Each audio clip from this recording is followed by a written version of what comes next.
بسم اللہ الرحمن الرحیم الحمدللہ رب العالمین والصلاة والسلام علی سید الانبیاء والمرسلین۔ ناظرین کرام، السلام علیکم ورحمۃ اللہ وبرکاتہ۔ میں ہوں تسلیم احمد صابری اور آپ پروگرام دیکھ رہے ہیں آدم سے خاتم تک۔ آپ کو یاد ہوگا گزشتہ پروگرام میں ہم نے ام المومنین حضرت خدیجۃ الکبریٰ رضی اللہ تعالی عنہا کا ذکر کیا تھا، آپ کے حسب کا ذکر کیا تھا، آپ کے پاکیزہ نسب کا تذکرہ کیا تھا۔ آج ذکر ہوگا ام المومنین حضرت خدیجۃ الکبریٰ رضی اللہ تعالی عنہا کا حضور نبی کریم صلی اللہ علیہ وآلہ وسلم سے نکاح مبارک کا۔ اس مبارک تذکرے سے پہلے میں خواہش کرتا ہوں کہ مولانا امام احمد رضا خان فاضل بریلوی رحمۃ اللہ تعالی علیہ کے مبارک الفاظ میں حضور سیدہ ام المومنین خدیجۃ الکبریٰ رضی اللہ تعالی عنہا کی بارگاہ میں یہ نذرانہ عقیدت پیش کرنے کی سعادت حاصل کروں۔ امام فرماتے ہیں، سیما پہلی ماں کہف امن و امان، حق گزار رفاقت پہ لاکھوں سلام، اور عرش سے جس پہ تسلیم نازل ہوئی اس سرائے سلامت پہ لاکھوں سلام، اور منزل و منقصب لا نسب لا صخب، ایسے کوشک کی زینت پہ لاکھوں سلام۔ ناظرین کرام، خدیجۃ الکبریٰ رضی اللہ تعالی عنہا نسبی نجابت و شرافت کی حامل خاتون ہونے کے ساتھ اسلام کی محسنہ بھی ہیں۔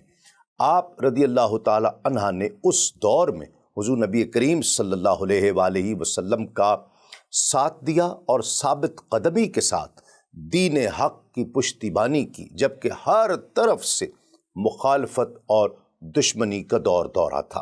بہرحال اس کا ذکر تو آگے چل کر اعلان نبوت کے باب میں انشاءاللہ کریں گے۔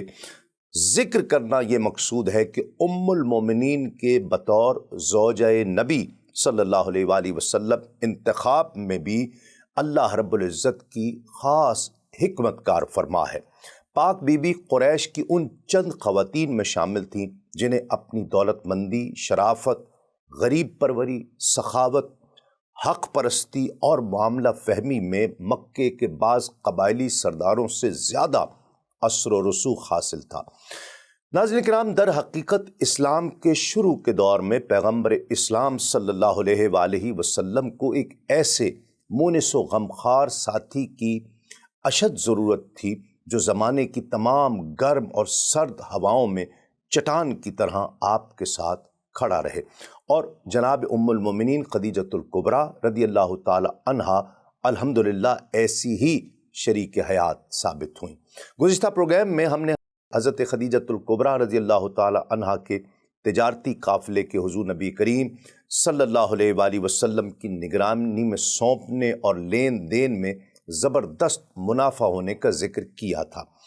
سیدہ ام المومنین کے غلام میسرہ کی صورت میں ایک چشمدید گواہ بھی دستیاب ہو گیا، جس نے مسیحی راہب نستورہ کی بشارت یا گواہی کی واپسی پر آپ کو شہادت بھی دی۔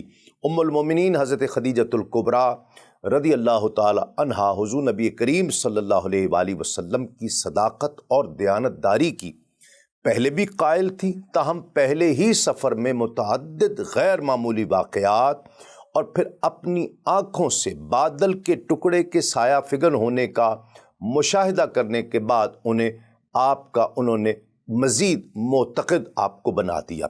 ناظرین کرام، ام المومنین حضرت خدیجۃ الکبریٰ رضی اللہ تعالی عنہا کی خاندانی شرافت کا اگر ذکر کیا جائے تو آپ کے والد خویلد بن اسد ایک اچھے تاجر تھے۔ ان کی تجارت صرف سرزمین حجاز تک محدود نہیں تھی، بلکہ ان کی ساکھ دوسرے ممالک میں بھی قائم تھی، یعنی آج کے دور کے لحاظ سے وہ ایک بین الاقوامی تاجر سمجھے جاتے تھے۔ اپنا مال غیر ممالک میں لے جاتے اور غیر ممالک کا مال حجاز میں لا کر فروخت کیا کرتے اور اس کاروبار میں معقول منافع حاصل کیا کرتے۔ گویا کوئی چھوٹے موٹے تاجر نہیں تھے آپ۔ عرب قبائل میں ان کی بہت عزت تھی اور خوشحال اور مالدار ہونے کی وجہ سے امیرانہ زندگی بسر کیا کرتے تھے اور غریب غربا کو کاروبار کے لیے فائنینس بھی کیا کرتے تھے۔ مکہ معظمہ کی انتظامیہ مجلس نے، جیسے آپ میونسپلٹی کہہ سکتے ہیں، حضرت خدیجۃ الکبریٰ رضی اللہ تعالی عنہا کے قبیلہ بنو اسد کو یہ خدمت بھی سونپ رکھی تھی کہ وہ مسکینوں اور بے کسوں کی امداد کرے، مظلوموں کو ظالموں کے جور و ستم سے بچائے اور بے بس اور بے یار و مددگار لوگوں کی حامی و ناصر رہے۔ خاندانی روایات کے مطابق ام المومنین خدیجۃ الکبریٰ رضی اللہ تعالی عنہا کے والد نے اس خدمت کو بہت خوش اسلوبی سے انجام دیا۔ وہ ایک مرنج ہمدرد خلائق اور غریبوں، یتیموں، بیواؤں اور مسافروں کے حقوق کی حفاظت اور ستم رسیدوں کی حمایت کرنے والے انسان تھے۔ ان کے مکان کے پاس ایک محتاج خانہ بھی بنا ہوا تھا جس میں غریب، مسکین اور مسافر بلا معاوضہ آ کر ٹھہرا کرتے تھے، کھانا کھایا کرتے اور اپنی دوسری ضروریات پوری کیا کرتے تھے۔ اور ان اوصاف نے خدیجۃ الکبریٰ رضی اللہ تعالی عنہا کے خاندانی اوصاف کو اور جلا بخشی۔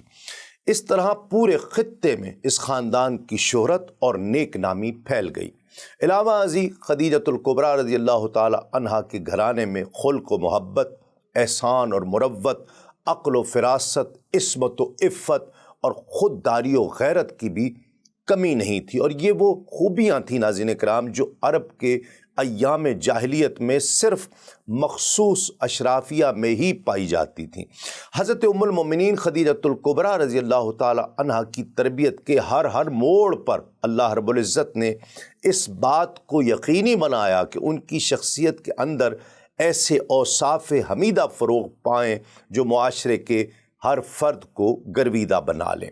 اس طرح خدیجہ بنت خویلد رضی اللہ تعالی عنہا نے آگے چل کر ام المومنین اور اسلام کی محسنہ بننا تھا، اس لیے پیغمبر اسلام صلی اللہ علیہ وآلہ وسلم کی پہلی زوجہ مبارکہ کے طور پر ان کا کردار شروع سے آخر تک ایسا مثالی بنایا گیا کہ عمر میں حضور نبی کریم صلی اللہ علیہ وآلہ وسلم سے بڑی ہونے کے باوجود وہ پوری طرح کاشان نبوت کا تاج بن کر ابھری اور پیغمبرانہ جد و جہد کا حصہ بن کر قیامت تک کی عورتوں کے لیے ایک آئیڈیل بن گئیں، ایک نمونہ بن گئیں۔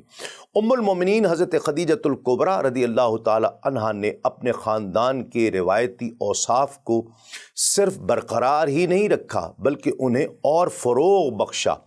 کیا یہ آپ رضی اللہ تعالی عنہا کا منفرد اعزاز نہیں ہے کہ حضور نبی کریم صلی اللہ علیہ وآلہ وسلم نے آپ کی زندگی میں دوسرا نکاح نہیں فرمایا اور ہر موڑ پر آپ سے مشاورت کی، اور قربان جائیے پاک بی بی کی دانشمندی اور معاملہ فہمی پر کہ ہمیشہ حضور نبی کریم صلی اللہ علیہ وآلہ وسلم کی توقعات پر پورا اتری۔ جناب خویلد بن اسد نے اپنی اس ذیشان بیٹی کی پرورش بھی تو نہایت توجہ اور احتیاط کے ساتھ کی تھی۔ یہی وجہ ہے کہ خدیجۃ الکبریٰ میں خاندان کی تمام شریفانہ خصلتیں ایسے جیسے جمع ہو گئیں، اور وہ اپنے آباء و اجداد کی روایات کے مطابق مخلوق کی ہمدرد، خدمت گزار، مسکین نواز، غریب پرور، متواضع، خلیق، مہذب، محسن، سخی، خوددار، باحیا اور غیور خاتون بن گئیں۔ ناظرین کرام، اس کے علاوہ جیسا کہ پہلے عرض کیا کہ چونکہ ایک دن انہیں فخر دو عالم صلی اللہ علیہ وآلہ وسلم کی زوجیت میں آنا تھا، اس لیے اللہ رب العزت نے ان کی مدد فرمائی اور خاندان کی معروف خوبیوں سے بڑھ کر ان میں اور دیگر اوصاف بھی پیدا فرمائے۔ یہ خاندانی تربیت ہی کا نتیجہ تھا کہ خدیجہ الکبریٰ رضی اللہ تعالی عنہا کو بھی اپنے والد کی طرح تجارتی کاروبار کا شوق پیدا ہوا۔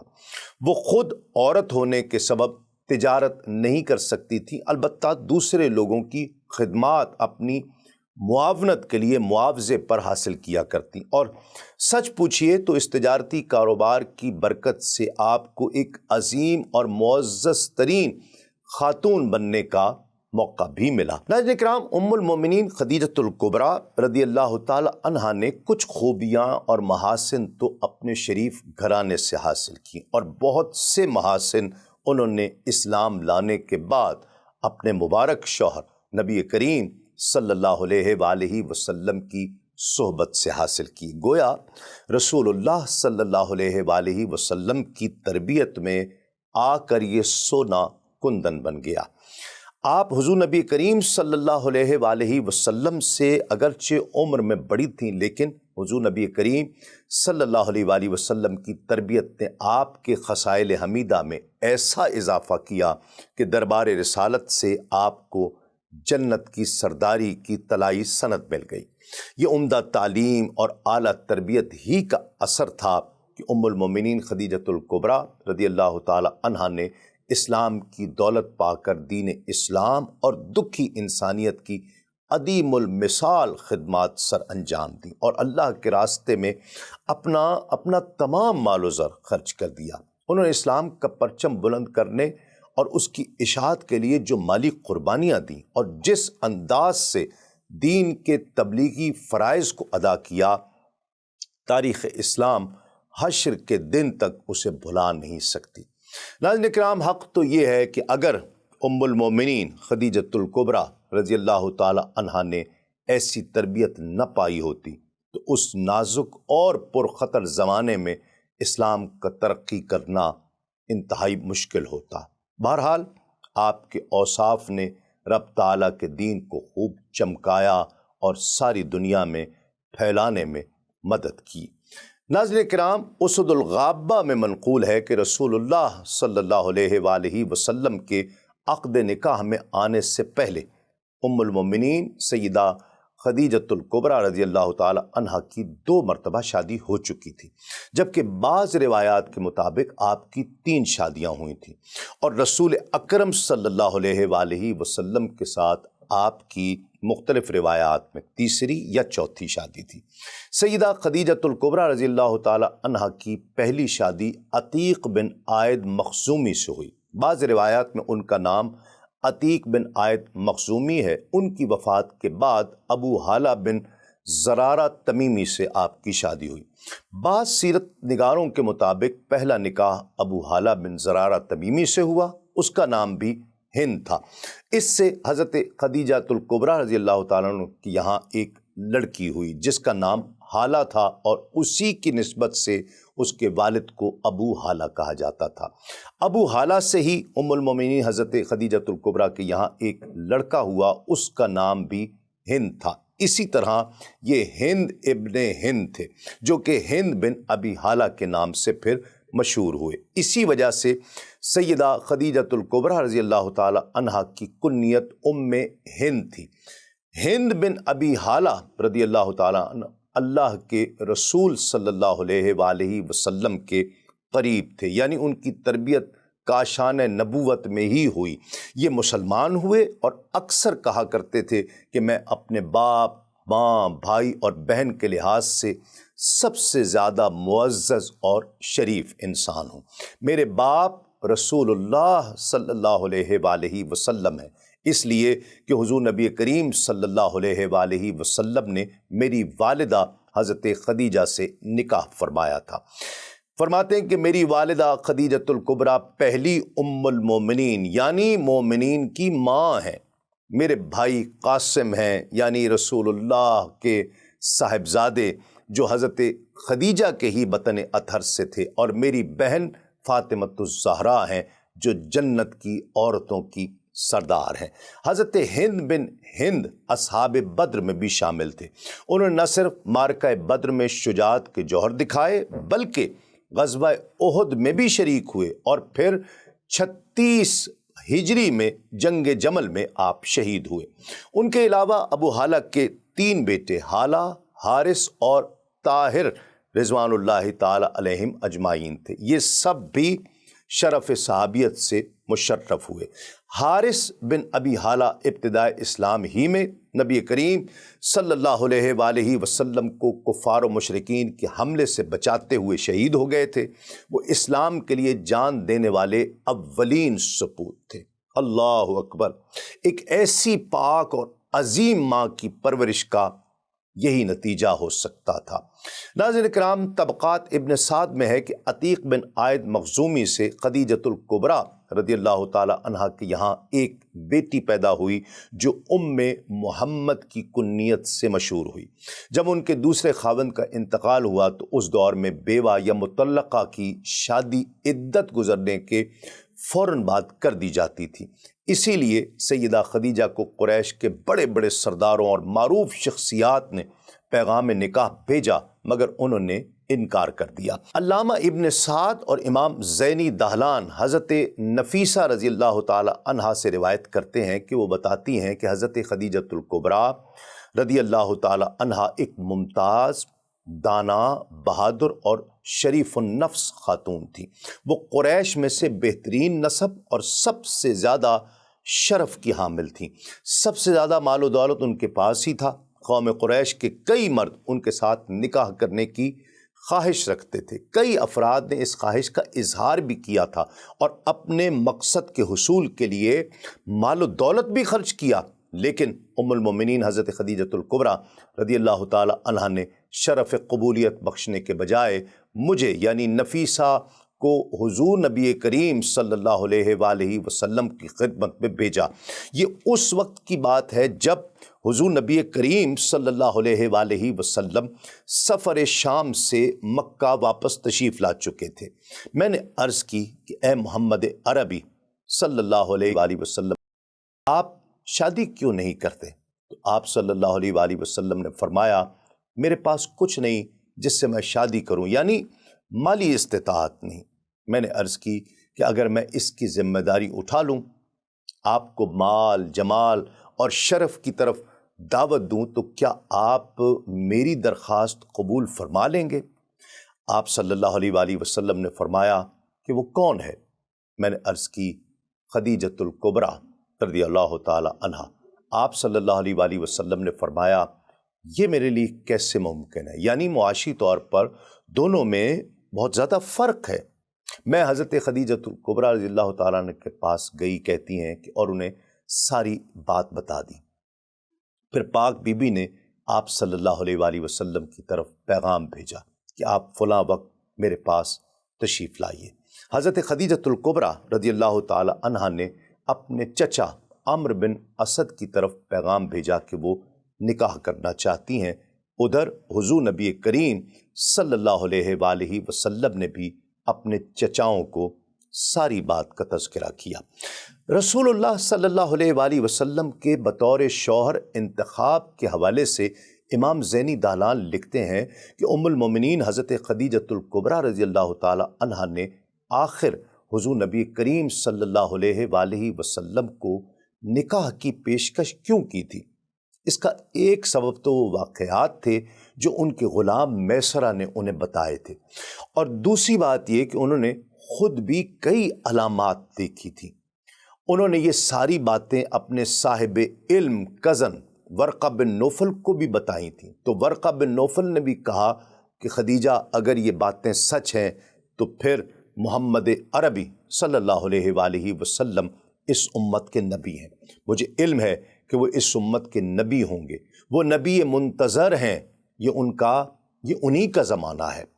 ناظرین، اس کے علاوہ ایک یہودی عالم کی پیشن گوئی کا ذکر بھی یہاں ذکر کرتا چلوں کہ امام ابو یوسف الصالحی اور امام زینی دہلان نے بحوالہ ابن اسحاق ذکر کیا ہے کہ قریش کی خواتین کے لیے ایک عید ہوا کرتی تھی جس میں وہ ایک جگہ جمع ہوا کرتی تھی۔ ایک ایسے ہی تہوار کے روز یہ خواتین سب جمع تھیں تو ایک یہودی ان کے پاس آیا، اس نے بشارت دی کہ اے خواتین قریش، ان قریب تم میں ایک نبی کا ظہور ہونے والا ہے، تم میں سے جو ان کی زوجہ بننے کی استطاعت رکھتی ہو تو وہ ضرور ایسا کر گزرے۔ قریش کی خواتین نے یہ سنا تو اس یہودی کو پتھر مارنے لگی، مگر ام المومنین حضرت خدیجۃ الکبریٰ رضی اللہ تعالی عنہا نے اس یہودی کی بات کو بغور سنا اور دیگر خواتین کی طرح یہودی کو پتھر نہیں مارے بلکہ اس کی بات دل میں بٹھا لی۔ جب میسرہ نے علامات دیکھیں اور انہیں بتائیں اور انہوں نے خود بھی بہت سی نشانیاں دیکھیں تو انہوں نے کہا کہ جو کچھ یہودی عالم نے کہا تھا اگر وہ سچ ہے تو یہ اس امت کے نبی ہیں۔ دوسری طرف جب حضور نبی کریم صلی اللہ علیہ وآلہ وسلم نے جب یہ بات اپنے چچاؤں کو بتائی تو وہ ایک متمول خاتون کی پیشکش پر بہت مسرور ہوئے۔ جناب ابو طالب اور حضرت حمزہ رضی اللہ تعالی عنہ دونوں چچا حضرت ام المؤمنین خدیجۃ الکبریٰ رضی اللہ تعالی عنہ کے والد خویلد کے پاس بات پکی کرنے کے لیے آئے، اور دوسرے قول کے مطابق یہ دونوں صاحبان والد کی بجائے بی بی کے چچا عمرو بن اسد کے پاس آئے تھے۔ پیغامات آئے بھی گئے بھی، بات تو طے پا گئی، لیکن اب آپ صلی اللہ علیہ وآلہ وسلم کے بزرگوں کو یہ فکر دامنگیر ہوئی کہ شادی کو شایان شان طریقے سے کیسے انجام دیا جائے، لیکن اس موقع پر بھی ایک کرامت ہو گئی اور حضرت ابو بکر صدیق رضی اللہ تعالی عنہ غیبی امداد لے کر سامنے آ گئے۔ معارج النبوہ میں ملا معین کاشفی سے مروی ہے کہ اس وقت جناب ابو طالب اور ان کے بھائی پریشان تھے کیونکہ ان کے پاس حضور نبی کریم صلی اللہ علیہ وآلہ وسلم کے لیے ایسا سامان نہیں تھا، ایسے کپڑے نہیں تھے جو دولہا کے لیے موزوں ہوں، ایسا لباس جو حضور نبی کریم صلی اللہ علیہ وآلہ وسلم کے شایان شان ہو اس وقت دستیاب نہیں ہو رہا تھا۔ حضور نبی کریم صلی اللہ علیہ وآلہ وسلم بھی اسی فکر میں تھے کہ اچانک حضرت ابو بکر صدیق رضی اللہ تعالی عنہ نے گھر اندر آنے کی اجازت طلب کی۔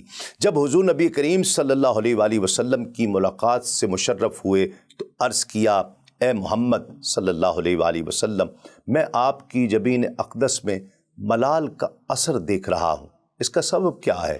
اگر کسی مادی مدد کی ضرورت ہے تو میں جان و دل سے حاضر ہوں، اگر میری جان سے اس کی تکمیل ہوتی ہے تو آپ پر جان بھی قربان ہے۔ اللہ! جب رسول اللہ صلی اللہ علیہ وآلہ وسلم نے تمام صورتحال کا تذکرہ کیا تو حضرت ابو بکر صدیق رضی اللہ تعالی عنہ مسکرائے اور عرض کیا کہ جناب عبد المطلب نے مرنے سے پہلے سونے کے 1000 دینار اور کچھ عمدہ کپڑے میرے سپرد کیے تھے اور وصیت کی تھی کہ جب میرے فرزند محمد صلی اللہ علیہ وآلہ وسلم کو ضرورت پڑے تو اسے ان کے حوالے کر دیا جائے۔ اب وہ مال میرے پاس ہے اور وہ کپڑے جو انہوں نے مجھے دیے ہیں وہ سلے ہوئے بھی ہیں۔ حضور نبی کریم صلی اللہ علیہ وآلہ وسلم سے اجازت لینے کے بعد حضرت ابو بکر صدیق رضی اللہ تعالیٰ عنہ گھر گئے اور سونے کی بھری ہوئی تھیلی اور 9 عدد جوڑے نفیس کپڑوں کے، جس میں سے ہر ایک کی قیمت اس وقت کے لحاظ سے 500 دینار ہوگی، اپنے ساتھ لے آئے۔ حضور نبی کریم صلی اللہ علیہ وآلہ وسلم نے ان کپڑوں کو زیب تن فرمایا اور اسی اثناء میں ام المومنین حضرت خدیجۃ الکبریٰ نے بھی آپ کی خدمت میں ایک عمدہ لباس ارسال کیا۔ تاہم رسول اللہ صلی اللہ علیہ وآلہ وسلم نے فرمایا کہ میں ابو بکر صدیق رضی اللہ تعالیٰ عنہ کے لباس پر کسی کے لباس کو ترجیح نہیں دیتا۔ یہاں راوی کہتے ہیں کہ وہ دراصل حضرت ابو بکر صدیق رضی اللہ تعالیٰ عنہ کا مال تھا، لیکن انہوں نے احسان کے اظہار کو پسند نہیں کیا اور قبول نہ کرنے کا احتمال بھی تھا، اس لیے انہوں نے کہا کہ یہ حضرت عبد المطلب کی طرف سے امانت ہے۔ رسول اللہ صلی اللہ علیہ وآلہ وسلم نے حضرت ابو بکر صدیق رضی اللہ تعالیٰ عنہ کے حق میں دعا کرتے ہوئے یہ بھی فرمایا کہ ابو بکر نے امور کلیہ اور جزیہ میں کسی بھی طریقے سے کسی چیز سے میری مددگاری میں دریغ نہیں کیا۔ اب مجھے یہ بھی توقع ہے کہ وہ حضرت خدیجۃ الکبریٰ کے گھر تک بارات لے جانے میں ہماری رفاقت بھی کریں گے۔ ناظرین کرام، کائنات کے اس محترم ترین جوڑے کی شادی میں حق مہر کے تعین کے حوالے سے السیرۃ النبویہ میں تحریر ہے کہ حضور نبی کریم صلی اللہ علیہ وآلہ وسلم نے 20 اونٹنیاں بطور حق مہر دیں۔ دوسرے قول کے مطابق آپ صلی اللہ علیہ وآلہ وسلم نے 12.5 اوقیہ چاندی بطور حق مہر دی اور تیسرے قول کے مطابق 400 دینار دیے۔ اس موقع پر حضرت صدیق اکبر رضی اللہ تعالیٰ عنہ سمیت عرب شرفاء اور مصر کے رؤساء بھی اس میں شامل تھے۔ سیرت ابن ہشام میں تحریر ہے کہ نکاح کے وقت جناب ابو طالب نے خطبہ دیتے ہوئے کہا، سب تعریفیں اللہ تعالیٰ کے لیے ہیں جس نے ہمیں حضرت ابراہیم خلیل اللہ علیہ السلام کی اولاد سے، حضرت اسماعیل علیہ السلام کی کھیتی سے، ماد کی نسل سے اور مدر کی اصل سے پیدا فرمایا، ہمیں اپنے گھر کا نگران بنایا اور اپنے حرم کا منتظم بنایا، ہمارے لیے ایسا گھر بنایا جس کا حج کیا جاتا ہے، حرم کو امن گاہ بنایا، ہمیں لوگوں کا حکمران بنایا، یہ میرے بھتیجے محمد صلی اللہ علیہ وآلہ وسلم ان پر میری جان قربان ہو جائے، شرف، قدر، فضیلت اور عقل میں ان کے بڑے سے بڑے شخص سے ان کا مقابلہ کیا جائے تو ان کا پلڑا بھاری ہوگا، اگرچہ مال ان کے پاس قلیل ہے، مال تو ڈھل جانے والا سایہ اور ختم ہو جانے والا امر ہے، یہ محمد عربی صلی اللہ علیہ وآلہ وسلم ہیں جن کی قرابت سے تم خوب آگاہ ہو، انہوں نے خدیجہ بنت خویلد کا رشتہ طلب کیا ہے، ان کے لیے اتنا حق مہر مقرر کیا ہے، بخدا مستقبل میں ان کی شان و شوکت بڑی رفیع ہوگی۔ ناظرین کرام، اس تقریب نکاح میں جناب ورقہ بن نوفل کے خطبے کا بھی ذکر ملتا ہے، جہاں جناب ابو طالب کے خطبے کا ذکر ملتا ہے اور وہیں ورقہ بن نوفل کے خطبے کا بھی ذکر ملتا ہے۔